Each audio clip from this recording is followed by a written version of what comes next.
The American Liberty Ballet is gearing up for its 10th anniversary season. Here to tell us about their shows this spring is Artistic Director Valerie Mae Brown. Valerie, welcome to the show. Hi, thank you so much for having me today. So please tell us all about American Liberty Ballet. Like you said, it's our 10th anniversary. I started it when I was really young. I love ballet. Obviously, I have my whole life, and I love making up dances. And fortunate for me, where we live is full of so much amazing talent. So a bunch of me and my friends kind of started, and we started putting on these shows, and it just kind of never stopped. Union City itself is an amazing arts hub. Like, it's one of the things that drew me here when I was first looking, to move to New Jersey, is that they are so supportive. Like, they do pretty much every weekend. You could find something in Union City to do for the arts. The city itself puts on, like, they do the International Ballet Festival for us, and that's so cool. And it brings a lot of people in, and it's grown into a good sized organization. And we have some amazing stuff coming up for May and June. We have May 21st, we have our gala, which is an open rehearsal where we show off what we're working on, which is called Spirits of a Summer Day. And it's also a collaboration with other artists that are local to this area here in Union City, New Jersey. And their names are Dimitri and Alex, and they're just these amazing painters, and they come into the studio and they paint while we're dancing. And since there's such terrible things going on in Ukraine, we decided to try and raise some money by selling paintings at the gala as well. So we're very excited to do that.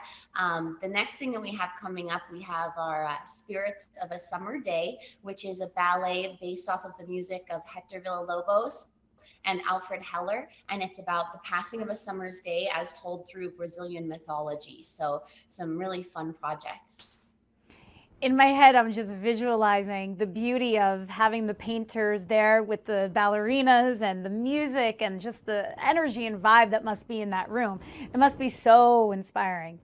It really is. And like sometimes, we go over and peek at the painting to see what he's up to. And it's really something to behold. And it's cool for the audience too. We did something similar in March where we were in a theater and he was painting while the show was happening. And the audience really kind of loved it as well, because it made it feel like an interactive thing for them.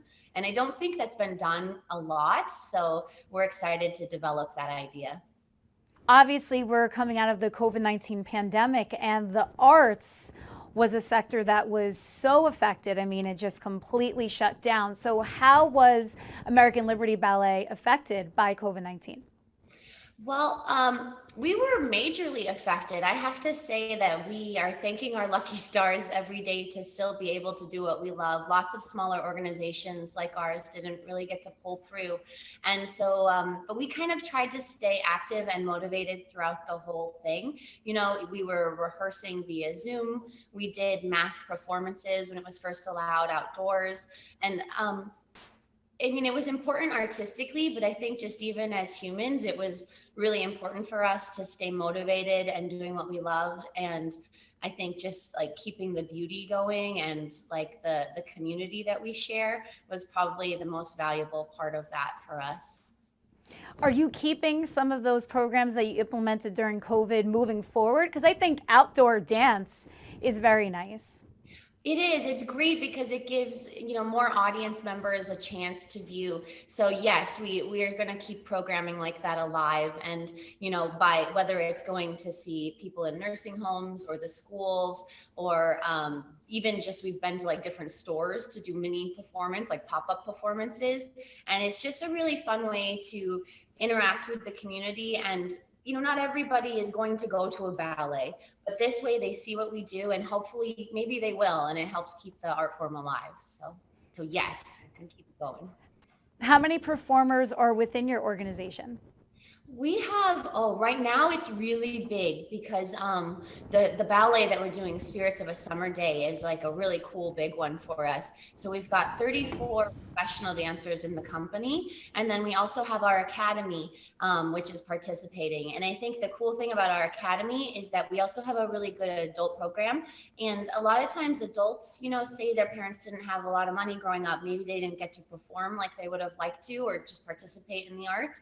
And so now these adults are coming and they're getting that opportunity. And one of our mottos is that, like, you don't have to be the best dancer to be an amazing performer, so these adults come, they learn, and sometimes, it's as simple as them being like a background character for Nutcracker.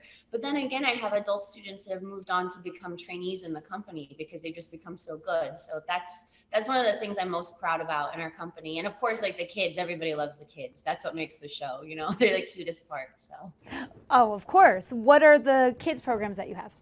Sure. So we have, it's a youth program and it's really a true academy setting. So we use the ABT curriculum, which I love it because it's so structured, and it gives dancers the opportunity to like build their muscles and everything in the correct way. And we have these great dedicated families, and we also have a junior company we're developing, which is cool because then it gives the younger students opportunities to do concert dance. So it's something really fun that we're doing. So your next show is coming up on May 21st. Tell us all about it and where it is. It's actually right here in our studio, and then it's neat. So the audience comes in, they visit the open rehearsal, they get to kind of get a feel for what goes on, me critiquing and complaining about things, and the dancers working it out. And then they go downstairs, and we're gonna have a cool like open meet and greet sort of area with refreshments and musicians and singers. And then there's another room that they'll walk into, which is where all like the art is happening. And we're going to have live dancers in there, kind of keeping that room alive as well. So it's going to be really cool. It should be a neat way to get people to interact in a different way than coming to the theater. I want to go back to the performance on May 21st because the story behind it is so touching. Please share with our audience what that story is. So it's actually, we're in preparation for this ballet, Spirits of a Summer Day. And it's a really wonderful story. The libretto is written by a good friend of mine. Her name is Karen Cottrell. And she and her husband came up with this concept. And her husband was actually the protege of this amazing composer, Hector Villa-Lobos. And he's this amazing Brazilian guy. And the music is like fast and complicated and difficult to count sometimes, but really fun and inspiring. And that's what made this particular event come into life, because we wanted to share the process with everyone, and then combining that with what the other artists have going on in this building. We have a lot of it's a big cultural hub here, and all the painters really felt a strong desire to try and support what was going on in Ukraine. And so there's 2 refugee families that we're sending these funds to from these events. So it's just the best of all things. It's a way for us to get to do what we love, build a community, and do something positive on an international level. So it's pretty cool. Well, where can viewers find out more information about you and the company? You can follow us on Instagram. It's at American Liberty Ballet, and our website is AmericanLibertyBallet.com. We have a calendar of events, so please definitely check us out. Thank you so much. Thank you.